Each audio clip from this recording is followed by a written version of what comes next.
ॐ श्री गुरुभ्यो नमः। हरिः ॐ। कद्रुद्राय प्रचेतसे मीळ्हुष्टामायतव्यासे वोचे मशन्तामं हृदे यथा नो अदितिः करत्पश्वेनृभ्यो यथा गवे यथा तोकाय रुद्रियम् यथा नो मित्रो वरुणो यथा रुद्रश्चिकेतति यथा विश्वे सजोषासः गाथपातिं मेधपातिं रुद्रञ्जलाशभेषजम् तच्छंयोः सुम्नमीमहे यः शुक्र इव सूर्यो हिरण्यमिव रोचाते श्रेष्ठो देवानां वसुः शन्नः करत्यर्वाते सुगम्येषाय मेष्ये नृभ्यो नारिभ्यो गवे अस्मे सोमश्रियमधिनिधेहि शतस्या नृणाम् महिश्रवस्तु विनृम्णम् मानः सोमपरिबाधो मारातयो जुहुरन्त आना इन्दो वाजे भज यास्ते प्रजा अमृतस्य परस्मिन् धामनृतस्य मूर्धानाभा सोमवेन आभूषन्ति सोमवेदः इमा रुद्राय तवसे एकपर्दिने क्षयद्वीराय प्रभारामहे मतीः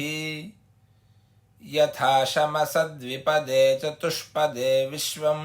पुष्टं ग्रामे अस्मिन्नानातुरम् मृळानो रुद्रोतनो मयस्कृधि क्षयद्वीराय नमसा विधेमते यच्छञ्चयोश्च मनूराये जे पिता तदस्यामतवा रुद्रप्रणीतिषु अस्यामाते सुमतिन्देव यज्ञया क्षयद्वीरस्य तवा रुद्रमीढ्वः सुम्नायन्निद्विषो अस्माकमाचरारिष्टवीराजुहवामते हविः त्वेषं वयं रुद्रं यज्ञसाधं वङ्कुं कविमवासे निह्वायामहे आरे अस्मद्दैव्यं हेळो अस्य तु सुमतिमिद्वयमस्यावृणीमहे दिवो वा राहमारुशङ्कापर्दिनं त्वेषं रूपन्नमासा निह्वायामहे हस्ते बिभ्रद्भेषजावार्याणि शर्मवर्मच्छर्दिरस्मभ्यं सत् इदं पित्रे मरुतामुच्यते वचस्वादोस्वादीयो रुद्राय वर्धानम् रास्वाचनो अमृतमर्तभोजानन्त्मने तोकायतनायाय मृळा मानो महान्तमुतमानो अर्भकं मान उक्षन्तमुतमाना उक्षितम् मानो वधीः पितरं मोतमातरं मानः प्रियास्तन्वो रुद्ररीरिषः मानस्तोकेतनाये माना आयौ मानो गोषु मानो अश्वेषु रीरिषः वीरान्मानो रुद्रभामितो वाधीर्हविष्मन्तः सदमित्वा हवामहे उपाते स्तोमान् पशुपा इवाकारं रास्वा पितर्मरुतां सुम्नमस्मे भद्राहिते सुमतिर्मृळयत्तमाथा वयमव इत्ते वृणीमहे आरेते गोघ्नमुतपूरुषघ्नं क्षयद्वीरसुम्नमस्मे ते अस्तु मृळा च नो अधि च ब्रूहि देवाधा च नः शर्मा यच्छद्विबर्हाः अवोचामनमो अस्मा अवस्यव शृणोतु नो हवं रुद्रो मरुत्वान् तन्नो मित्रो वरुणो मामहन्तामदितिः सिन्धुः पृथिवी उत द्यौः आते पितर्मरुतां सुम्नमे तु मानः सूर्यस्य सन्दृशो युयोधाः अभिनो वीरो अर्वातिक्षमेत प्रजाये महि रुद्रप्रजाभिः त्वादत्तेभिरुद्रशन्तामेभिः शतं हिमा अशीयभेषजेभिः व्या अस्मद्वेषो वितरं व्यंहो व्यमीवाश्चादयस्वाविषूजीः श्रेष्ठो जातस्या रुद्रश्रियासि तवस्तामस्तवसां वज्रबाहो पर्षीणः पारमंहासस्वस्ति विश्वा अभीतिरपासो युयोधि मा त्वा रुद्रजुक्रुधा मा नमोभिर्मा दुष्टूति वृषभमाजहूति उन्नो वीरां अर्पय भेषजेभिर्भिषक्तामन्त्वाभिषजां शृणोमि हवीमभिर्हवा तेयो हविर्भिरवस्तोमेभिरुद्रन्दीषीय रुदूदरः सुहवो मानो अस्यै बभ्रुः सुषिप्रोरिरधन्मनायै उन्माममन्दवृषभो मरुत्वान्त्वक्षीयसा वयासा नाधामानम् घृणीवच्छायामारपा आशीया विवासेयं रुद्रस्यासुम्नम् क्वा अस्य ते रुद्रमृळया कुर्हस्तो यो अस्ति भेषजो जलाशः अपभर्तारपासो दैव्यस्याभीनुमा वृषभजक्षमीधाः प्रबभ्रवे वृषभायश्विती चे महो महीं सुष्टुतिमीरयामि नमस्याकल्मलीकिनन्नमोभिर्गृणीमसि त्वेषं रुद्रस्य नाम स्थिरेभिरङ्गैः पुरुरूप उग्रो बभ्रुः शुक्रेभिः पिपिशे हिरण्यैः ईशानादस्य भुवानस्य भूरेर्नवा ऊयोषद्रुद्रादा सूर्यम्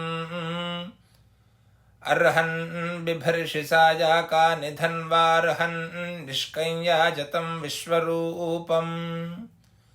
अर्हन् निदन्दायसे विश्वमभ्वन्नवा ओजीयो रुद्रत्वदस्ति स्तुहि श्रुतं गर्तसदंयुवानं मृगन्न भीममुपहत्नुमुग्रम् मृळाजारित्रे रुद्रस्तवानोऽन्यन्ते अस्मन्निवापन्तु सेनाः कुमारश्चित्पितरं वन्दामानं प्रतीनानाम रुद्रोपयन्तम्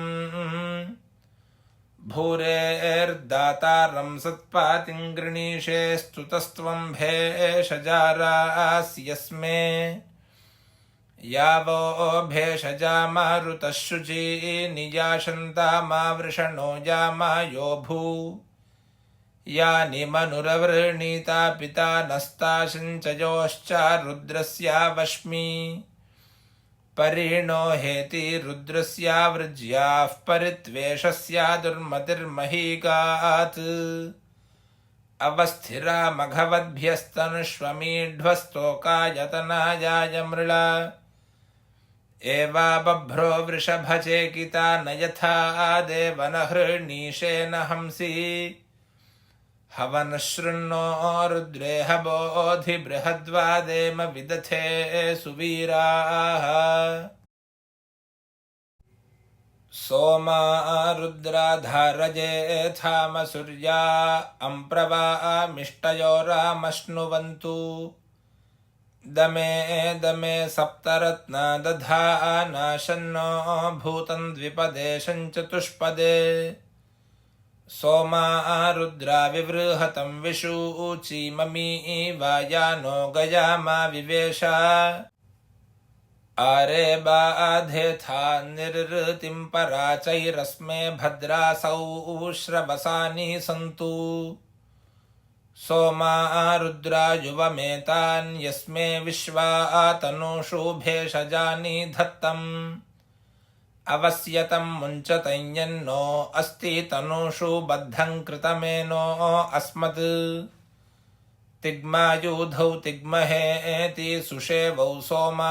रुद्रा विह सुमृळतन्नः प्रणो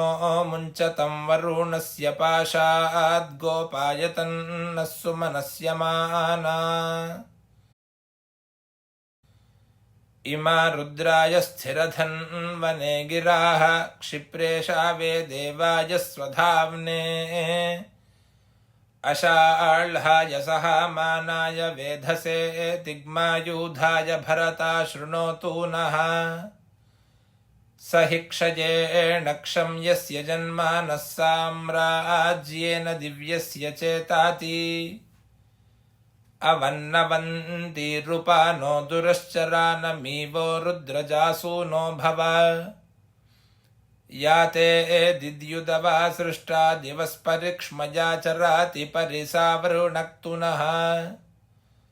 सहस्रन्ते स्वपिबात भेषजामानस्तोकेषु तनायेषु रीरिषः मानो वधीरुद्रमापरादामाते भूमप्रसीतौ हीलितस्य